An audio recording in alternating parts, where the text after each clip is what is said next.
प्रिय छात्रों, आज हम इंट्रागेटिव सेंटेंस पर जो पिछला प्रदर्शन था वह, जैसा कि आप जानते हैं कि इंट्रागेटिव सेंटेंस दो तरह का होता है।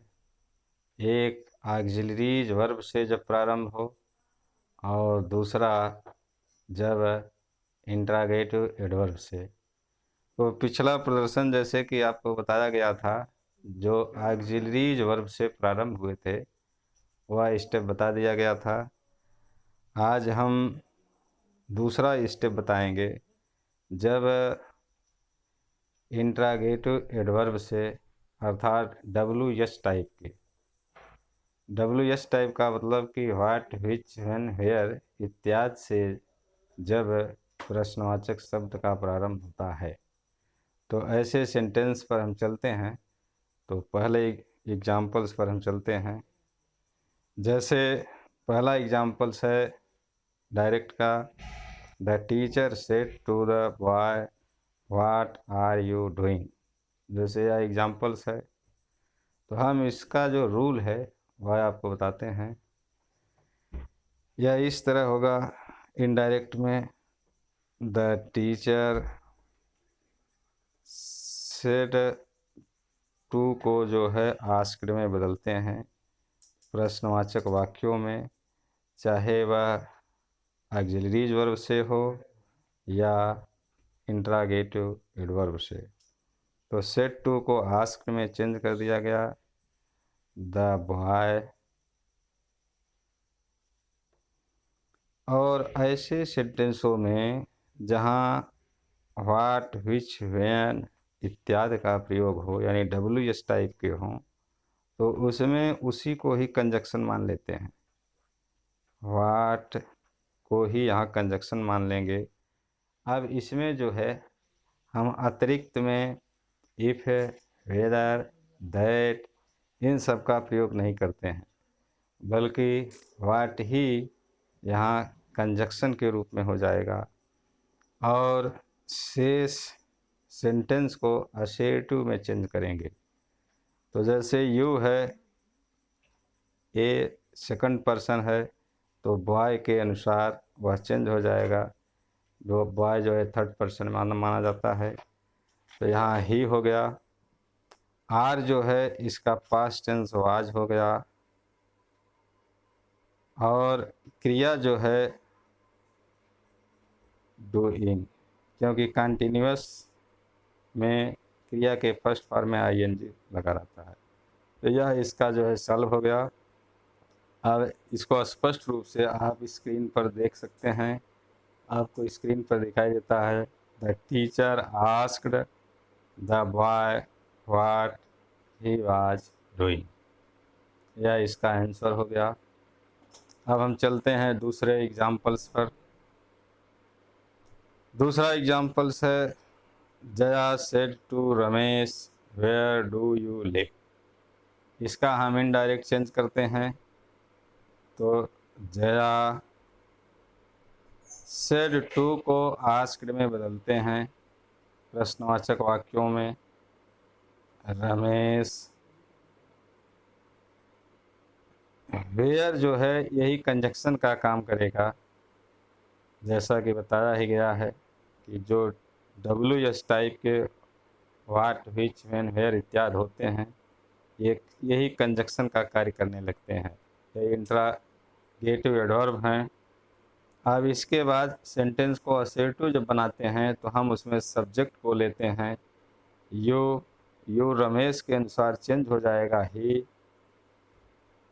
और इसके बाद क्रिया जो है सहायक क्रिया डू है और मुख्य क्रिया लिव है। तो हम इसको जो है पास्ट इंडिफिनिट में ले जाएंगे। तो जैसा कि आप जानते हैं कि पास्ट इंडिफिनिट में डू का डिड होता है, लेकिन डिड का प्रयोग केवल निगेटिव और इंट्रागेटिव में होता है। तो ये दिया हुआ सेंटेंस निगेटिव नहीं है और इंट्रागेटिव भी नहीं रह जाएगा, इसलिए डू का डिड अब नहीं लगेगा।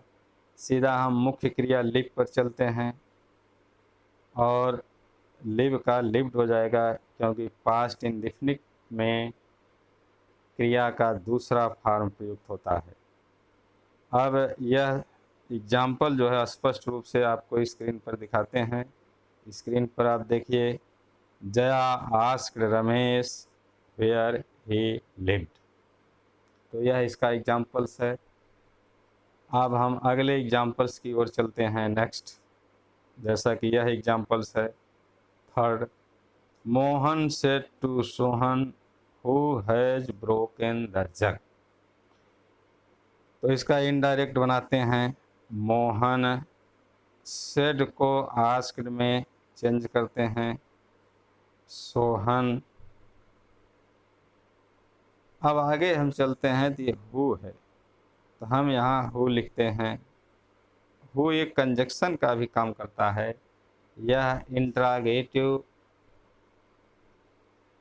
एडवर्ब न होकर के ये रिलेटिव प्रोनाउन की तरह है, तो इसलिए हु जो है ये सब्जेक्ट का भी काम करेगा, और यह नॉमिनेटिव केस में है, इसलिए यह रिलेटिव प्रोनाउन कहा जाता है। तो हु के बाद हम सहायक क्रिया हैज है, अब इसके टेंस को बदल देंगे तो हैड हो जाएगा। ब्रोकन थर्ड फॉर्म में है ही द जग, यह सेंटेंस हो गया। तो हु वाले सेंटेंसों पर ध्यान देना है कि हु जो है वह एक रिलेटिव प्रोनाउन है, और यह खुद सब्जेक्ट के रूप में यहाँ इस्तेमाल हुआ है, इसलिए हम इसके साथ जो है अलग से यहाँ सब्जेक्ट नहीं लिखते हैं, और इसका डायरेक्ट प्रयोग हुआ हो सब्जेक्ट की तरह। इसका अब हम स्क्रीन पर आपको स्पष्ट इसका फिगर दिखा देते हैं, आप देख लीजिए कि Mohan asked Sohan who had broken the jug. तो ये सब इसके एग्जाम्पल्स हैं। अब हम चलते हैं नेक्स्ट एग्जाम्पल की तरफ। चौथा एग्जाम्पल्स आप देखें, I said to him what is your name. जैसे यह सेंटेंस है, इसका इनडायरेक्ट हुआ, आई आस्क्ड हिम। व्हाट जो है यही कंजक्शन का काम करेगा, तो व्हाट।